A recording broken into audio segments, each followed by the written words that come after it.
Kecintaan kepada baginda Nabi wajib didahulukan di atas yang lainnya. 28 Safar dalam perhitungan mazhab Ahlul Bait alaihi wassalatu wassalam, mazhab keluarga Nabi, mazhab dalam Islam yang dengan rapi mencatat setiap penanggalan peristiwa-peristiwa besar dalam sejarah.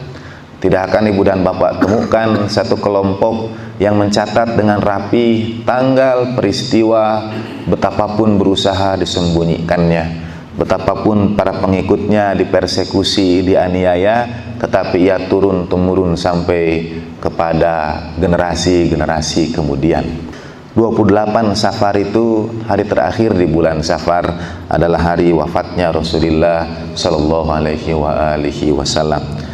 Juga wafatnya Imam Hasan Al-Mujtaba alaihi salatu wassalam, putra Sayyidatina Fatimah, putri Rasulullah Sallallahu Alaihi Wasallam. Assalamualaikum warahmatullahi wabarakatuh. Asyhadu an la ilaha illallah wahdahu la syarikalah wa asyhadu anna sayyidina Muhammadan abduhu wa rasuluh. Allahumma shalli ala sayyidina Muhammad wa ala ali sayyidina Muhammad afdala ma sallaita ala hadim min awliyaik. Ibu dan bapak rahimakumullah, penghujung bulan Safar, 28 Safar, hari terakhir di bulan Safar adalah hari dalam sejarah sebagian kaum muslimin berkaitan dengan Rasulullah Shallallahu Alaihi Wasallam. Di Iran, di sana ada pusara seorang imam dari keturunan Rasulullah Shallallahu Alaihi Wasallam, Imam Ali ibni Musa Ar-Ridha alaihi salatu wassalam, imam ke-8 dalam mazhab Ahlul Bait alaihi salatu wassalam, tetapi pada saat yang sama adalah imam yang menyambungkan silsilah tarekat hampir di seluruh dunia pada baginda Nabi Shallallahu Alaihi Wasallam. Hampir semua silsilah tarekat di dunia bersambung sanadnya pada Imam Ali bin Musa Ar-Ridha alaihi salatu wassalam. Beliau sering digelari sebagai alimu Ali Muhammad Shallallahu Alaihi Wasallam, yang menjadi alimnya Ali Muhammad pada zaman ketika terjadi banyak perdebatan, perbedaan, ikhtilaf. Kalau kita membaca buku-buku hadis dari Imam Ridho alaihissalatu wassalam, kita akan melihat bagaimana imam berdiskusi dengan berbagai kelompok agama. Nah, di Iran menuju makam Imam Ali Ar-Ridha alaihissalatu wassalam untuk sampai pada penghujung bulan Safar, pada 28 bulan Safar, mereka akan berjalan kaki menempuh jarak hingga ratusan kilometer jauhnya. Tentu mereka tempuh sejak berhari-hari lamanya. Dan sekarang udaranya musim dingin, bersalju, di sebagian tempat sampai -6, -8, tapi mereka tetap melanjutkan perjalanan demi sebuah ungkap duka cita yang ingin mereka sampaikan di penghujung bulan Safar itu. 28 Safar adalah hari wafatnya Rasulullah Shallallahu Alaihi Wasallam. Kaum muslimin kebanyakan tidak mempunyai tanggal pasti kapan baginda Nabi wafat. Sebagian mengatakan Rasulullah Shallallahu Alaihi Wasallam itu lahir 12 Rabiul Awal, hijrah 12 Rabiul Awal, wafat juga 12 Rabiul Awal. Tetapi yang kita peringati liburannya, yang kita peringati berkaitan dengan baginda Nabi pada tanggal 12 Rabiul Awal itu hanya berkenaan dengan wiladah baginda Nabi saja, sehingga kita menyebutnya Maulid, bulan Maulid Nabi. Tapi tidak ada peringatan wafatnya baginda Nabi Shallallahu Alaihi Wasallam. Padahal sejarahnya jauh lebih dekat kepada kita dibandingkan hari lahir baginda Nabi Shallallahu Alaihi Wasallam. Hari lahir baginda Nabi saja ada yang mencatat, padahal belum ada orang Islam waktu itu, belum ada para sahabat, yang ada hanya keluarga Nabi yang dekat dengan Rasulullah Shallallahu Alaihi Wasallam. Mereka mencatat kapan baginda Nabi lahir, tapi kapan baginda Nabi wafat seakan-akan dilupakan dalam sejarah kaum muslimin. Jadi tidak ada peringatan itu kapan wafatnya baginda Nabi Shallallahu Alaihi Wasallam. Dan itu utang kita pada Rasulullah Shallallahu Alaihi Wasallam. Di hadapan anak-anak saya katakan, kita memperingati haul para ulama, kita memperingati haul para habaib, kita memperingati haul ayahanda kita. Bagaimana mungkin kita tidak memperingati haul baginda Nabi Shallallahu Alaihi Wasallam? Umat seperti apakah kita yang hari teramat besar, duka cita teramat besar, ditinggalkan kekasih Rabbul Izzati, kekasih Allah Subhanahu wa Ta'ala, lalu duka cita sebesar itu lewat begitu saja dalam hari-hari dalam hidup kita. Nah, mengapa orang itu menempuh berjalan kaki untuk menyampaikan bela sungkawa pada Rasulullah Shallallahu Alaihi Wasallam? Karena di satu sisi ada dua kewajiban yang harus kita tunaikan, dan ini disepakati oleh kaum muslimin seluruhnya. Pertama, kewajiban kita terhadap Al-Quran, kewajiban kita dalam belajar, membaca, memahami, mengamalkan Al-Quran. Dan yang kedua, kewajiban kita terhadap Rasulullah Shallallahu Alaihi Wasallam. Pada bagian ini kaum muslimin semua sepakat akan hak-hak yang harus seorang muslim tunaikan di hadapan Al-Quran, di hadapan baginda Nabi Shallallahu Alaihi Wasallam. Kalau kita bereaksi karena ayat Al-Quran mungkin dianggap disampaikan tidak semestinya, pada saat yang sama kita juga punya kewajiban yang harus kita tunaikan kepada baginda Nabi Shallallahu Alaihi Wasallam.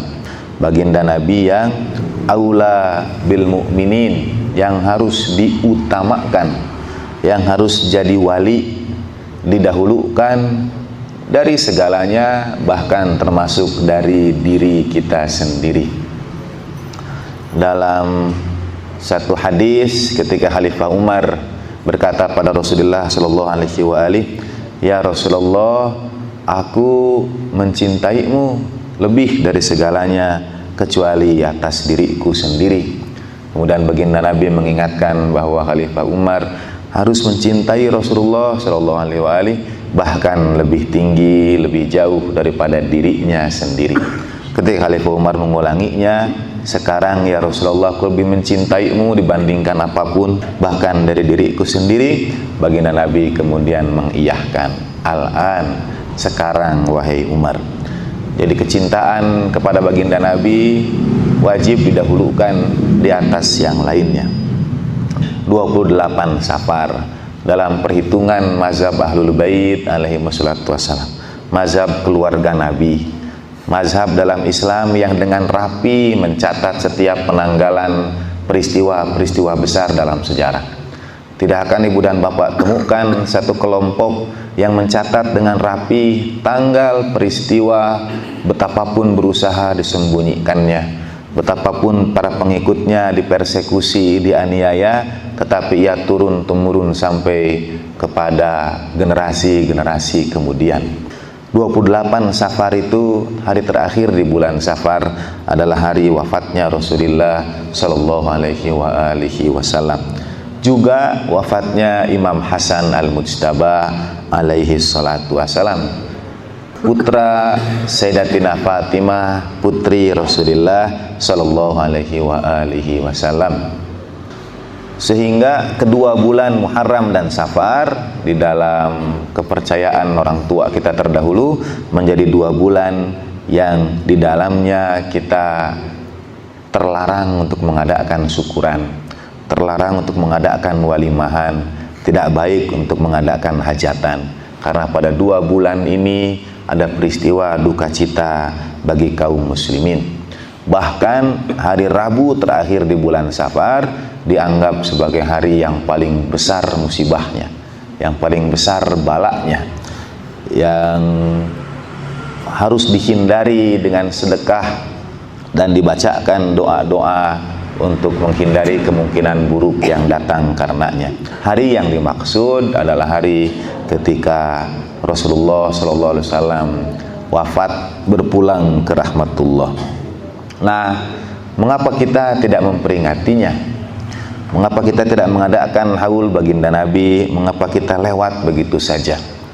Sekali lagi, haul di Jakarta itu banyak haul para habaib, Habib, pemimpin majelis Rasulullah Shallallahu Alaihi Wasallam, Allah yarham Habib Munzir, haulnya penuh sampai jalanan ditutup.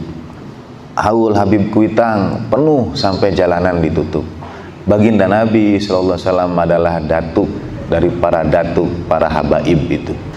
Tetapi kita tidak menemukan ada haul yang sama diperingati doa untuk baginda Nabi Shallallahu Alaihi Wasallam.